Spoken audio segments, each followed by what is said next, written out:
Hello students, आज हम अब light reflection and refraction of light के चैप्टर को कंटिन्यू करेंगे।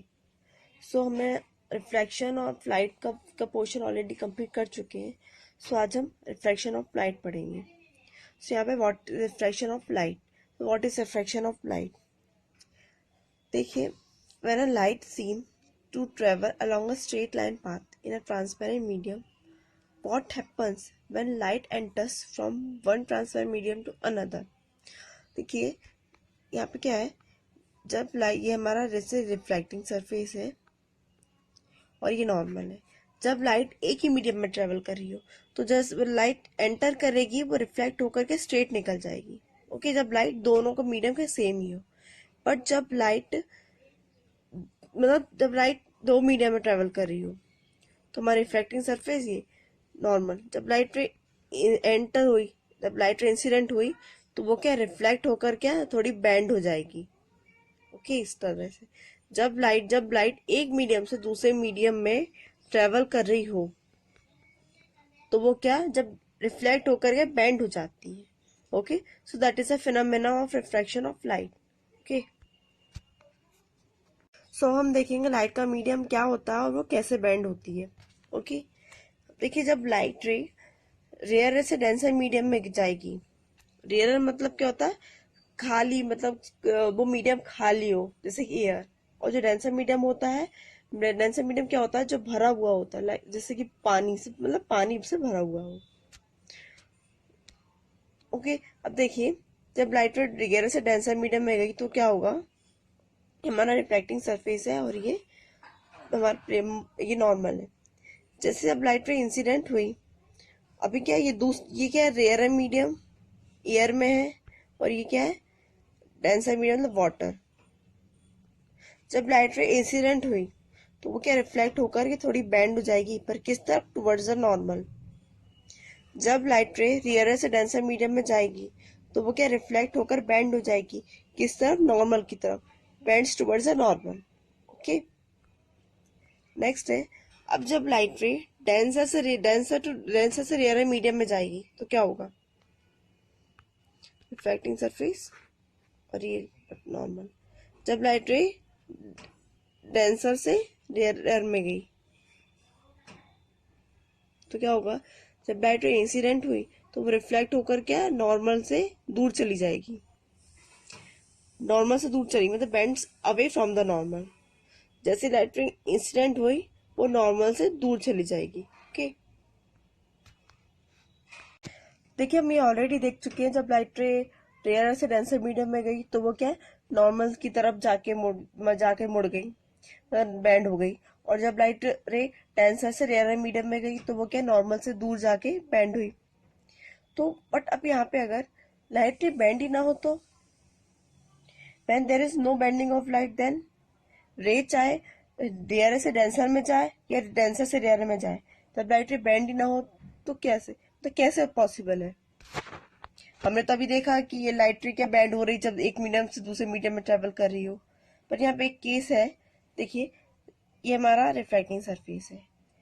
जब हम लाइट रे को उसके नॉर्मल पर इंसिडेंट कराएं तो ऐसा केस आता है, उसमें लाइट रे बैंड ही नहीं होती, वो स्ट्रेट नॉर्मल पे ही जाती है।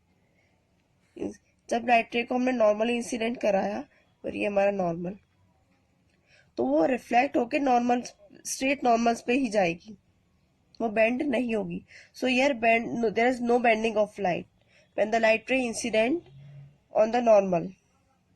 कि जब लाइट रे नॉर्मल इंसिडेंट होगी तो उसमें लाइट रे बेंड नहीं होगी। देखिए, जहाँ यहाँ पर क्या, यहाँ इस केस में क्या हो जाए, एंगल ऑफ इंसिडेंट क्या हो जाएगा, 0। Okay, so this is a case for no bending of light. So next है refraction through a rectangular glass slab. अब हमने जो केसेस पढ़े थे उसको क्या अब प्रैक्टिकली समझेंगे। तो क्या क्या है, to understand the phenomena of refraction of light through a glass slab, let us do an activity. देखिए यहाँ पर क्या, यहाँ पे आप देख सकते हैं एक ग्लास स्लैब कंसीडर किया है और यहाँ पे ये क्या है, एयर मतलब ये रेयर मीडियम है, ये डेंसर मीडियम है और ये बाहर फिर क्या रेयर मीडियम है। हमने जो केस पढ़े थे अब हम उसको इधर पे अप्लाई करेंगे। देखिए यहाँ पे जो O है और O डैश, ये क्या है, रिफ्लेक्टिंग पॉइंट है।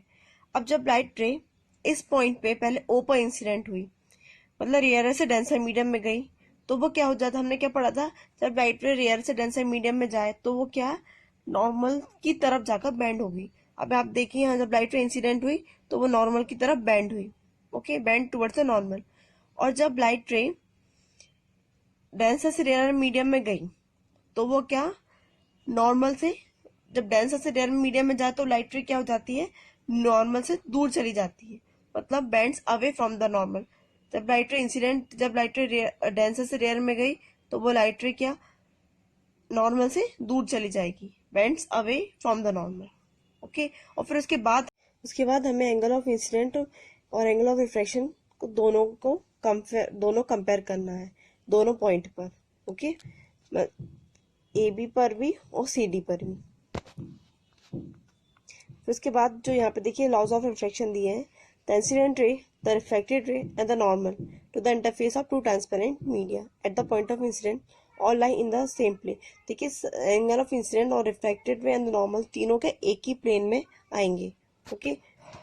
The ratio of sine of angle of incident to the sine of angle of refraction is a constant for the light of a given color and for the given pair of media. This law is also known as Snell's law of refraction. देखिए जो angle of incident बनेगा उसका sine I, जिस sine I is angle of incident and sine R is the angle of reflection, और वो कह रहेंगे constant रहेगा, इसको हम स्नेल्स लॉ भी बोल सकते हैं। So यहाँ पे देखिए नेक्स्ट है रिफ्रैक्टिव इंडेक्स।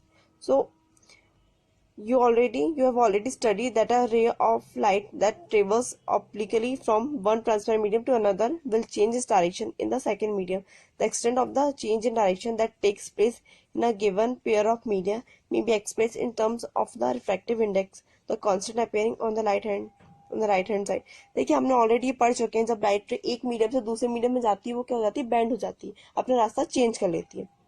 सो हमें यहाँ पर रिफ्रैक्टिव इंडेक्स क्या बोलता है, the refractive index can be linked to an important physical quantity, the relative speed of propagation of light in different media. It turns out the light propagates with a different speed in different media. Light travels faster in vacuum with a speed of 3 into 10⁸ meter per second in air. The speed of light is only marginally less compared to that in vacuum. It reduces considerably in glass or water. The value of the refractive index for a given pair of media depends upon the speed of light in the two media as given. देखिए refractive index हमें ये बताता है कि जो एक medium से दूसरे मीडियम में जब लाइट जाती, किस मीडियम में लाइट की स्पीड क्या रहेगी। अगर लाइट रे मीडियम में है, मतलब कि लाइक मान ली एयर में है, खाली मीडियम है, रेयर मीडियम में, तो लाइट की स्पीड क्या रहेगी, ज्यादा रहेगी। क्यों, क्योंकि जब मीडियम खाली रहेगा तो लाइट रे क्या स्ट्रेट निकल जाएगी, ओके। बट जब लाइट रे क्या रेयर एंड डेंसर मीडियम में, लाइक वाटर, तो वाटर में क्या है, उसमें डेंसर में क्या, उसमें डेंस की डेंसिटी ज्यादा रहेगी, उसमें मॉलिक्यूल्स भी ज्यादा है, तो क्या लाइट को थोड़ा ट्रेवल करना पड़ेगा, मतलब कि थोड़ा लड़ना पड़ेगा, लाइट को ज्यादा लड़ना पड़ेगा।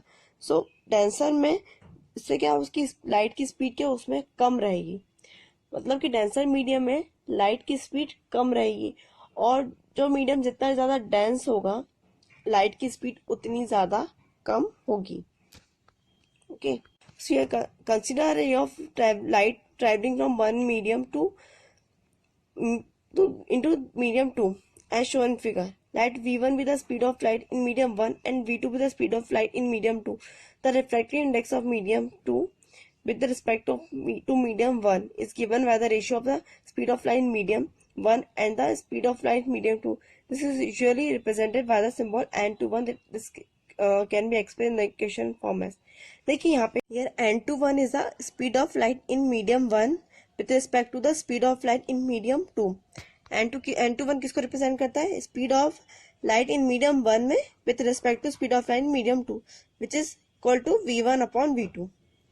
और with this in the same way for n12, speed of light in medium 2 with respect to speed of light in medium 1 n12 is represented for the which is speed of light in medium 2 with respect to the speed of light in medium 1 which is called v2 v1. ये देखिए यहाँ पे दोनों क्या एक दूसरे के opposite है. सो इससे हम ये पता कर सकते हैं कि किस मीडियम में लाइट की स्पीड कितनी होगी. Okay, so this is the concept of refractive index.